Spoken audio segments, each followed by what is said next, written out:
հիմիկվա տնտեսականա չէ, ինքը յուրահատուկ է նաև նրանով, որ ինքը սպեկուլյատիվ բնույթ է կրում։ Նայեք, մենք հանկարծ դարել ենք մեր մոտ առաջի հարկատուն դարել է մի ընկերություն, որը հեռախոսներ է ծախում։ Եթե ուղղակի թվերը նայեք, ստացվելու է, որ Հայաստանում ամբողջ բնակչությունը ներառյալ նորածիններին տարեկան մի 5 հատ հեռախոս են փոխում։ Իրականում սա է։ Եվ այս տնտեսականաճը իհարկե չի կարող նաև այն էֆեկտը ունենալ աղքատության նվազմանը, ինքը փուչիկ, կոպիտ ասած, փուչիկ աճ է։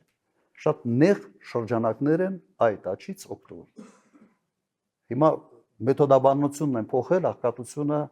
իբրև նվազել է։ Չի նվազել, ասեմ, 10 տարում 56%-ից աղքատությունը հասցրել են 25-ի,